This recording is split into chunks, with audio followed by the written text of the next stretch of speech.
ഇവിടെ ഞാൻ വെറുതെ ലോസ് ആൻഡോസ് വരെ ഒന്ന് വന്നതാ. എൻ്റെ പുതിയ ഡയമണ്ട് സൂപ്പർ കാറിൽ. ഈ കാർ ഞാൻ ഇന്നലെ $2 മേടിച്ചത്. കഴിഞ്ഞ വീഡിയോ കണ്ടവർക്ക് മനസ്സിലാവും. ഇന്നലെ നമ്മുടെ ലോസ് ആൻഡോസിൽ $2 ഡേ ആയിരുന്നു. ഇന്നലെ നമ്മൾ എന്ത് ഐറ്റം മേടിക്കുകയാണെങ്കിലും അതിന് $2 മാത്രമേ ചിലവാവുള്ളൂ. ഇവിടെ പിന്നെ ഒരു ബർഗറിൻ്റെ ഷോപ്പുണ്ട്. പക്ഷെ ഇവിടെ കടയിൽ ആളില്ല. ചിലപ്പോൾ മഴ ആയതുകൊണ്ടാവും. ഇന്ന് പിന്നെ ലോസ് ആൻഡോസിൽ ഭയങ്കര മഴയാണ്. ഈ ഷിൻചാനായാലും പിൻചാനായാലും അവർക്ക് ബർഗർ ഭയങ്കര ഇഷ്ടമാണ്. ഒരു മിനിറ്റ്, ലെസ്റ്റർ നമ്മളെ വിളിക്കണ്ടല്ലോ. എന്താണാവോ കാര്യം? മിക്കവാറും വല്ല മിഷൻ ഉണ്ടാവും. ഈ മഴയത്ത് ഇപ്പോൾ എന്തുട്ട് മിഷൻ ചെയ്യാനാ? ഒന്ന് ചോദിച്ചു നോക്കാം. ഹലോ ലെസ്റ്ററെ, എന്താ വിളിച്ചേ? എടാ ഫ്രാങ്ക്ലിനെ, നീ എൻ്റെ അടുത്ത് ഇങ്ങനെ ചെയ്യുമെന്ന് ഞാൻ ഒട്ടും പ്രതീക്ഷിച്ചില്ല. ഇപ്പോൾ എൻ്റെ വീടിൻ്റെ മുമ്പിൽ നിറച്ച് പോലീസുകാരാ. എന്തുകൂടെ ചെയ്യേണ്ടതെന്ന് ഒരു പിടിയും കിട്ടണില്ല. ഞാൻ പെട്ടു തോന്നുന്നുണ്ട്. എല്ലാം നീ കാരണാ. ഞാൻ കാരണാ? എടാ ലെസ്റ്ററെ, നിനക്കെന്താ പറ്റിയേ? നിന്റെ വീടിന് മുമ്പിൽ പോലീസുകാരാ? അങ്ങനെ വരാൻ വഴിയില്ലല്ലോ. എങ്ങനെ വഴി ഉണ്ടാവാണ്ടിരിക്കുക? നീയല്ല പോലീസിനെ ഇങ്ങോട്ട് വിളിച്ചു വരുത്തിയേ. ഞാൻ നിന്റെ വീട്ടിലേക്ക് പോലീസിനെ വിളിച്ചു വരുത്തേ?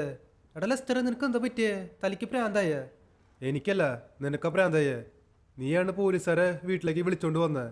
എൻ്റെ വീട്ടിൽ CCTV ഉണ്ട്. അതിൽ നിന്നെ ക്ലിയർ ആയിട്ട് കാണാണ്ട്. എടാ ലെസ്റ്ററെ, ഞാൻ സത്യമായിട്ടും നിന്റെ വീട്ടിലേക്ക് വന്നിട്ടില്ല. ഞാൻ ഇപ്പോഴാണ് ലോസ് ആൻഡോസിലേക്ക് വന്നത്. ഞാൻ പറയണത് ഒന്ന് വിശ്വസിക്ക്. നീ ഇനിയൊന്നും പറയണ്ട. നിന്നെ ഞാൻ ഏതായാലും വെറുതെ വിടാൻ പോണില്ല. നോക്കിക്കോ. ഹലോ ലെസ്റ്ററെ, എടാ ഇവൻ ഫോൺ കട്ട് ചെയ്തോലോ. എന്നാലും ലെസ്റ്റർ എന്താണാവോ ഇങ്ങനെയൊക്കെ സംസാരിക്കണത്? എനിക്കൊന്നും മനസ്സിലാവണില്ല. ഒരു മിനിറ്റ്, നമുക്ക് ലെസ്റ്ററിൻ്റെ വീട്ടിലേക്ക് പോവാം. അവിടെ പോലീസ് വന്നിട്ടുണ്ടോ നോക്കി നോക്കാം. ലെസ്റ്റർ പറയണത് വീട്ടിൽ പോലീസ് വന്നിട്ടുണ്ടെന്ന്. അവരെ ഞാനാണ് വിളിച്ചു വരുത്തിയെന്ന്. അല്ല, ഞാൻ എന്തിനാ അങ്ങനെ ചെയ്യണ്? ലെസ്റ്റർ എൻ്റെ ഒരു കൂട്ടുകാരനാ. അവൻ വലിയൊരു ഹാക്കറാണ്. നമുക്കിപ്പോൾ എന്തെങ്കിലും അത്യാവശ്യം ഉണ്ടെങ്കിൽ അന്നേരം ലെസ്റ്റർ നമ്മളെ സഹായിക്കും. അന്നേരം ഞാൻ അവൻ്റെ വീട്ടിലേക്ക് പോലീസുകാരെ വിളിച്ചു വരുത്തേ. അങ്ങനെ വരാൻ വഴിയില്ല, ഒരിക്കലും ഇല്ല. ഓക്കെ, ഇവിടെ ഞാൻ ലെസ്റ്ററിൻ്റെ വീടിൻ്റെ അവിടെ എത്തിയേക്കാണ്. ഇവിടെ ശരിക്കും പോലീസുകാർ വന്നിട്ടുണ്ട് കേട്ടോ. എൻ്റെ വണ്ടിയുടെ പണിക്കുറ്റാണെങ്കിൽ ഏകദേശം തീർന്നു. അത് നോക്കണ്ട, നമുക്കവിടെ എന്താ അവസ്ഥ എന്ന് നോക്കി നോക്കാം.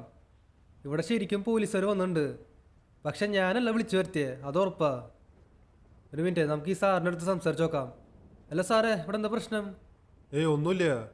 അവിടെ ഒരാൾ കിടക്കണില്ലേ? അവൻ്റെ പേര് ലെസ്റ്റർന്നാ. 10 വർഷമായിട്ട് നമ്മൾ അവനെ പിടിക്കാൻ ശ്രമിക്കായിരുന്നു. ഇപ്പോൾ നമുക്കങ്ങനെ പിടിക്കാൻ പറ്റി. അല്ല, എന്നിട്ട് അയാളെ എന്തുകൂടെ ചെയ്ത് കൊന്നു കളഞ്ഞാ? അതെ, നമ്മളയാളെ എൻകൗണ്ടർ ചെയ്തു. പിന്നെ എന്ത് ചെയ്യാനാ? ഇയാൾ ലോസ് ആൻഡോസിലെ ഏറ്റവും വലിയ ക്രിമിനലാ. ജയിലിൽ കൊണ്ടുപോയിട്ടും ഒരു കാര്യമില്ല. സുഖമായിട്ട് പുറത്തേക്ക് ചാടും. അതുകൊണ്ട് നമ്മൾ നൈസായിട്ട് അങ്ങ് കൊന്നു കളഞ്ഞു. എന്നാലും അയാളെ കൊല്ലേണ്ട ആവശ്യം ഉണ്ടായിരുന്നില്ല. എന്തപ്പോൾ കൊല്ലാണ്ട്? ലെസ്റ്റർ നിന്റെ ആരാ? അതെൻ്റെ ആരുമല്ല. എന്നാലും ഒന്ന് കാണാൻ പറ്റുമോ? ആ, പോയി കണ്ടോളൂ. പിന്നെ അധികം നേരം ഇവിടെ നിൽക്കാൻ പറ്റില്ല. ആ സാറേ, ഞാനിപ്പോൾ വരാം. എന്നാലും ലെസ്റ്ററിനെ കൊല്ലണ്ടായിരുന്നു. അതല്ലെങ്കിലും ഒരു വയ്യാത്ത ആളാ. ഇതുണ്ടില്ലേ, ലെസ്റ്ററിൻ്റെ പുറത്ത് 2 ബുള്ളറ്റിൻ്റെ പാടുണ്ട്. അല്ല, നീ ആരാ? നീ എന്താ ഇവിടെ? ഒന്നുമില്ല സാറേ, ഇവിടെ എന്തോ വെടി വയ്ക്കണ സൗണ്ടൊക്കെ കേട്ടു. അതുകൊണ്ട് ഇവിടെ ഒന്ന് വന്നതാ. അതെന്താ, നീ ഈ ഭാഗത്താണോ താമസിക്കണേ? അല്ലല്ല, ഞാൻ ഇവിടെ ഒന്നുമല്ല താമസിക്കണേ. ഞാനിവിടെ ജസ്റ്റ് ലോസ് ആൻഡോസിലേക്ക് ഒന്ന് കറങ്ങാൻ വന്നതാ. അപ്പോഴാണ് എന്തോ വെടി വയ്ക്കണ സൗണ്ടൊക്കെ കേട്ടത്. അപ്പോൾ ഇങ്ങോട്ട് വന്നു. ആണോ? എന്താ പിന്നെ ഇവിടെ നിന്ന് പൊക്കോ. നീ ഇനി അധികം നേരം ഇവിടെ നിൽക്കണ്ട.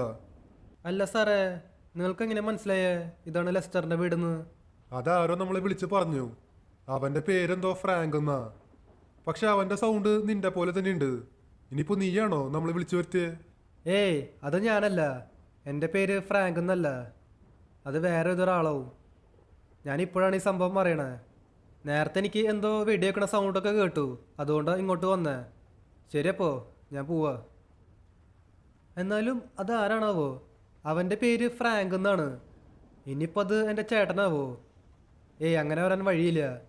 എൻ്റെ ചേട്ടൻ മരിച്ചിട്ട് 10 കൊല്ലമായി. ഒരു മിനിറ്റ്, നമുക്ക് ഈ വണ്ടി ഒന്ന് മാറ്റാം. ആ വണ്ടിയുടെ പണിക്കുറ്റം തീർന്നു. ഈ വണ്ടി ഇപ്പോൾ കുഴപ്പമൊന്നുമില്ല. മഴയത്ത് ഓടിക്കാൻ ഈ വണ്ടി നല്ലതാ. എന്നാലും ആരാണാവോ ഈ പണി ഒപ്പിക്കണേ? ഈ പോലീസുകാർ എന്തിനാണാവോ ലെസ്റ്ററിനെ കൊന്നത്? അവർക്ക് ജയിലിലിട്ടാൽ മതിയായിരുന്നു. പക്ഷെ അവർ പറഞ്ഞത് ലെസ്റ്റർ സുഖമായിട്ട് ജയിലിൽ നിന്ന് ചാടുന്നു. പക്ഷെ അതിൻ്റെ ആവശ്യം ഉണ്ടായിരുന്നില്ല. കൊല്ലേണ്ട ആവശ്യം ഉണ്ടായിരുന്നില്ല. ലെസ്റ്റർ എൻ്റെ നല്ലൊരു കൂട്ടുകാരനായിരുന്നു. നമുക്കിപ്പോൾ എന്ത് അത്യാവശ്യം ഉണ്ടെങ്കിലും ലെസ്റ്റർ നമ്മുടെ കൂടെ നിൽക്കുമായിരുന്നു. ഇനിയിപ്പോൾ നമുക്കൊന്നും ചെയ്യാൻ പറ്റില്ല. എന്നാലും ആ പണി ഒപ്പിച്ചവനെ വെറുതെ ഓടാൻ പോണില്ല, അതുറപ്പാ. ഒരു മിനിറ്റ്, മൈക്കിൾ നമ്മളെ വിളിക്കണ്ടല്ലോ. ഇനി മൈക്കിളുടെ വീട്ടിലും പോലീസ് വന്നാ എന്താണാവോ, നമുക്കൊന്ന് ചോദിച്ചു നോക്കാം. എടാ മൈക്കിളെ, എന്താ വിളിച്ചേ? എടാ ഫ്രാങ്ക്ലിനെ, നീ എൻ്റെ അടുത്ത് ഇങ്ങനെ ചെയ്യുമെന്ന് ഞാൻ ഒട്ടും പ്രതീക്ഷിച്ചില്ല. നിന്നെയൊക്കെ ഒരു കൂട്ടുകാരനല്ല, സ്വന്തം മോനെ പോലെ നോക്കിയേ. എടാ മൈക്കിളെ, എന്താണ്ടായേ? എന്താണ്ടായെന്നാ? എൻ്റെ വീടിന് മൊത്തം തീയിട്ടിട്ട് ഇപ്പോൾ എന്താണ്ടായെന്ന്? നിൻ്റെ വീടിന് തീയിടേ? ഞാനൊന്നും ചെയ്തിട്ടില്ലല്ലോ. ഞാനിപ്പോൾ ലെസ്റ്ററിൻ്റെ വീട്ടിലായിരുന്നു. ഞാൻ നിൻ്റെ വീട്ടിലൊന്നും തീയിട്ടിട്ടില്ല. എടാ ഫ്രാങ്ക്ലിനെ, നീ എന്തിനാ കള്ളം പറയണേ? എൻ്റെ വീട്ടിലെ CCTV ഉണ്ട്. എനിക്കിപ്പോൾ അതിൻ്റെ ഫൂട്ടേജ് കിട്ടി. അതിൽ നിന്നെ ക്ലിയർ ആയിട്ട് കാണാണ്ട്. ഞാനിപ്പോൾ ഏതായാലും കേസ് കൊടുക്കാൻ പോവാ. എടാ മൈക്കിളെ, സത്യമായിട്ടും ഞാൻ നിൻ്റെ വീട്ടിൽ തീയിട്ടിട്ടില്ല. എടാ ഫ്രാങ്ക്ലിനെ, ആ CCTV ഫൂട്ടേജിൽ നിന്നെ ക്ലിയർ ആയിട്ട് കാണാണ്ട്. ഭാഗ്യമുണ്ട് എൻ്റെ ഫാമിലി വീട്ടിൽ ഇല്ലാത്തത്, അല്ലെങ്കിൽ അവരുടെ കാര്യത്തിൽ ഞാനൊന്നും പറയണില്ല. ഞാനിപ്പോൾ ഏതായാലും പോലീസ് സ്റ്റേഷനിലേക്ക് പോവാ. എന്നിട്ട് ഒരു കേസും ഫയൽ ചെയ്യും. നിന്റെ കാര്യത്തിൽ ഒരു തീരുമാനവും നോക്കിക്കോ. എടാ മൈക്കിളെടാ, ഞാനൊന്ന് പറയട്ടെ. അവൻ്റെ ഫോൺ കട്ട് ചെയ്തല്ലോ. എന്നാലും ഇന്നെന്താ സംഭവിക്കണേ? ലെസ്റ്ററിൻ്റെ വീട്ടിൽ ആരോ പോലീസിനെ വിളിച്ചു വരുത്തി. ഇപ്പോഴത്തെ മൈക്കിളുടെ വീട്ടിൽ ആരോ തീയിട്ടു. ഇന്ന് ശരിക്കും എന്താ സംഭവിക്കണേ? ഇതാരീ പണി ഒപ്പിക്കണ്? അയാളെ കണ്ടു കഴിഞ്ഞാൽ ഏകദേശം എൻ്റെ പോലെ ഉണ്ടാവും. അതുകൊണ്ടാവും എല്ലാവരും എന്നെ സംശയിക്കണ്ടാവുക. പക്ഷെ സത്യമായിട്ടും ഞാനൊന്നും ചെയ്തിട്ടില്ല, അത് ഉറപ്പാ. നമുക്ക് ഒരു കാര്യം ചെയ്യാം, നേരെ മൈക്കിളുടെ വീട്ടിലേക്ക് പോവാം. മൈക്കിളുടെ വീട്ടിൽ എന്താ അവസ്ഥ എന്ന് നോക്കി നോക്കാം. ഓക്കെ, ഇവിടെ ഞാൻ മൈക്കിളുടെ വീട്ടിലേക്ക് എത്തിയേക്കാണ്. എൻ്റെ പൊന്നെ, ഇവിടെ ശരിക്കും മൈക്കിളുടെ വീട്ടിൽ ആരോ തീയിട്ടേക്ക. ഈ നിലയ്ക്കാണോ തീയിട്ടേക്കണ്? ഇവിടെ ഫയർഫോഴ്സൊക്കെ വന്നിട്ടുണ്ട്. ഒരു മിനിറ്റ്, മൈക്കിൾ എവിടെയാണാവോ? മൈക്കിൾ മിക്കവാറും പോലീസ് സ്റ്റേഷനിലേക്ക് പോയിണ്ടാവും. ഒരു മിനിറ്റ്, അവിടെ മൈക്കിളല്ലേ കിടക്കണ്? ഹലോ സാറേ, അങ്ങോട്ട് പോവണ്ട. ഇപ്പോൾ പോണത് ഒട്ടും സേഫ് അല്ല. അതൊന്നും കുഴപ്പമില്ല. അല്ല, എന്നാലും മൈക്കിളിന് എന്താ പറ്റിയേ? മൈക്കിൾ ഇപ്പോൾ തന്നെ നമ്മൾ വിളിച്ചിട്ടുണ്ടായിരുന്നു. എന്നിട്ട് പറഞ്ഞത് പോലീസ് സ്റ്റേഷനിൽ പോയിട്ട് കേസ് കൊടുക്കുന്നു. ഇപ്പോൾ അതേ മൈക്കിള് മരിച്ചുല്ലോ. ഹലോ ഡോക്ടറെ, എന്താണ് മൈക്കിളുടെ അവസ്ഥ? നമ്മൾ കുറെ നോക്കി മൈക്കിൾ മരിച്ചു എന്നാ തോന്നണേ. എന്നാലും ഈ നിലയ്ക്കാണല്ലോ മൈക്കിളുടെ വീട്ടിൽ തീ പിടിച്ച്. ഭാഗ്യമുണ്ട് മൈക്കിളുടെ ഫാമിലി വീട്ടിലില്ലാത്തത്, അല്ലെങ്കിൽ അവരുടെ കാര്യത്തിലും ഒരു തീരുമാനമായേനെ. അല്ല, നിങ്ങളെന്താ അവിടെ നോക്കി നിൽക്കണേ? വേഗം പോയിട്ട് തീ അണയ്ക്കാൻ നോക്ക്.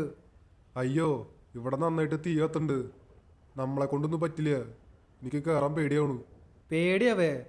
ഛേ, നിങ്ങളൊക്കെ ആരുടെ പണിക്ക് വെച്ചേക്കണ്? കഷ്ടം, ഇവരെ കൊണ്ട് എന്തിനു കൊള്ളാം. ഹലോ ഡോക്ടറെ, എന്നാലും ഒന്നുകൂടി നോക്കി നോക്ക്. ചിലപ്പോൾ മൈക്കിൾ രക്ഷപ്പെട്ടാലോ. ഒരു മിനിറ്റ്, ട്രെവർ നമ്മൾ വിളിക്കണ്ടല്ലോ. ഇനിയിപ്പോൾ ട്രെവറിൻ്റെ വീട്ടിലും ആരെങ്കിലും തീയിട്ടാ? ഹലോ ട്രെവറെ, എന്താ വിളിച്ചേ? എന്തെങ്കിലും പ്രശ്നമുണ്ടാ? പ്രശ്നം ഉണ്ടോന്നാ? പ്രശ്നം ഉണ്ടാക്കിയിട്ട് പ്രശ്നം ഉണ്ടോന്ന്? എടാ ട്രെവറെ, നീ എന്തിട്ട് പറയണ്? എടാ, നീ എൻ്റെ കാലുമേ വെടിവെച്ചിട്ട് ഇപ്പം എനിക്ക് മര്യാദയ്ക്ക് നടക്കാൻ പറ്റണില്ല. ഞാൻ നിന്റെ കാലുമ്പിളിക്ക് വെടിവെക്കേ? എടാ ട്രെവറെ, നീ എന്തിട്ടൊക്കെ പറയണ്? ഒന്നാമത്തേനെ ഞാൻ നിന്റെ അടുത്തില്ല. പിന്നെ എൻ്റെ അടുത്ത് ഇവിടെ ആര് നിൽക്കണേ? ഗണ്ണൊക്കെ കൈപിടിച്ച് നിൽക്കണ്ടല്ലോ. എടാ ട്രെവറെ, നിന്നോട് ഞാൻ കാര്യം പറഞ്ഞേക്കാം. നിന്റെ അടുത്ത് ഇപ്പോൾ ഒരാൾ നിൽക്കണില്ലേ? അത് ഞാനല്ല. നിനക്ക് എങ്ങനെയെങ്കിലും രക്ഷപ്പെടാൻ പറ്റിയെങ്കിൽ രക്ഷപ്പെട്ടോ, അതായിരിക്കും നല്ലത്. ഹലോ ട്രെവറെ, ഡാ, എന്തോ വെടിവെക്കണ സൗണ്ടൊക്കെ കേട്ടൂലോ. എടാ ട്രെവറെ, കേൾക്കണ്ട? എന്തൊന്നും മിണ്ടാത്ത? ട്രെവർ ഇനി ഒരിക്കലും നിന്റെ അടുത്ത് മിണ്ടില്ല. ഹലോ, ഇതാരാ? ഫോൺ കട്ട് ചെയ്തല്ലോ. നമുക്കിനി എത്രയും പെട്ടെന്ന് ട്രെവറിൻ്റെ വീട്ടിലേക്ക് പോകണം. അവിടെ എന്തോ കാര്യമായിട്ട് സംഭവിച്ചിട്ടുണ്ട്. എനിക്കെന്തോ വെടിവെക്കണ സൗണ്ടൊക്കെ കേട്ടു. ട്രെവറിന് ഇനി ഒന്നും സംഭവിക്കാണ്ടിരുന്നാൽ മതിയായിരുന്നു. നമുക്കിനി എത്രയും പെട്ടെന്ന് അങ്ങോട്ടേക്ക് പോവാം. ഹലോ അങ്കിളെ, ട്രെവർ എവിടെയാ? ട്രവറാ? ഏത് ട്രവർ? ഓ, നമ്മുടെ ട്രവർ. അത് പുറത്ത് എവിടെയെങ്കിലും ഉണ്ടാവും. ഒന്ന് നോക്കി നോക്ക്. ഞാൻ നോക്കി നോക്കട്ടെ. ഈ പൊട്ടനപ്പോൾ ഒന്നും അറിഞ്ഞില്ലേ? ട്രെവർ എവിടെയാ? ഒരു മിനിറ്റ്, ട്രെവർ ഇത് എവിടെ കിടക്കുന്നുണ്ട്? അയ്യോ, ഇനിയിപ്പോൾ ട്രെവറും മരിച്ചാ? ആദ്യം ലെസ്റ്ററും പോയി, പിന്നെ മൈക്കിളും പോയി, ഇപ്പോൾ ദേ ട്രെവറും. എനിക്ക് തോന്നണതേ ട്രെവറിനെ കൊന്ന ആള് ഈ ഭാഗത്ത് എവിടെയെങ്കിലും ഉണ്ടാവുമെന്ന്. ഞാനൊന്ന് ചെന്ന് നോക്കി നോക്കട്ടെ. അഥവാ കിട്ടിക്കഴിഞ്ഞാൽ പിന്നെ അയാളുടെ കാര്യത്തിൽ ഒരു തീരുമാനമാവും. അയാൾ എൻ്റെ 3 കൂട്ടുകാരെ കൊന്നു കളഞ്ഞ, മൈക്കിളും ലെസ്റ്ററും ട്രെവറും. അയാളെ വെറുതെ വിടില്ലേ, ഉറപ്പാ. ഓക്കെ ഗൈസ്, അയാളെ ഈ ഭാഗത്തൊന്നും കാണാനില്ല. എനിക്ക് തോന്നണത് ഓടി രക്ഷപ്പെട്ടുണ്ടാവുമെന്ന്. ഒരു മിനിറ്റ്, ഇതെന്തത്? പോലീസൊക്കെ വന്നൂലോ. അത് ശരി, അപ്പോൾ നീയാണല്ലേ ട്രവറിനെ കൊന്നേ? അല്ല സാറേ, ഞാനല്ല ട്രെവറിനെ കൊന്നേ. അല്ല, നിന്നെ ഞാൻ നേരത്തെ ലെസ്റ്ററിൻ്റെ വീട്ടിൽ കണ്ടതാണല്ലോ. നിനക്കെന്താ ഇവിടെ കാര്യം? എനിക്ക് തോന്നണതേ നീയാണ് ട്രെവറിനെ കൊന്നേന്ന്. നീ ഇനി കൂടുതലൊന്നും പറയണ്ട, മര്യാദയ്ക്ക് നമ്മുടെ കൂടെ പോരെ. അയ്യോ സാറേ, ഞാനൊന്നും ചെയ്തിട്ടില്ലേ. ഓക്കെ ഗൈസ്, ഇവിടെ ഞാൻ എന്താ ജയിലിലേക്ക് എത്തിയേക്കാണ്. നമുക്കൊന്നും ചെയ്യാൻ പറ്റിയില്ല. പോലീസുകാർ എന്നെ പിടിച്ച് ജയിലിലേക്ക് ഇട്ടു. ഇന്നലെ വരെ ഒരു കുഴപ്പമുണ്ടായിരുന്നില്ല, സന്തോഷമായിട്ട് പോവായിരുന്നു. ഇന്നത്തെ ദിവസം എന്താണാവോ, എൻ്റെ 3 കൂട്ടുകാർ നഷ്ടപ്പെട്ടു. എന്നാലും ആരാണ് ഈ പണി ഒപ്പിക്കണേ? എനിക്കും അവനായിട്ട് എന്താണ് പ്രശ്നം? എന്തുട്ടായാലും അടുത്ത വീഡിയോയിൽ ഞാൻ അവനെ കണ്ടുപിടിക്കും. അവൻ്റെ കാര്യത്തിൽ ഒരു തീരുമാനമാവും, അത് ഉറപ്പാ.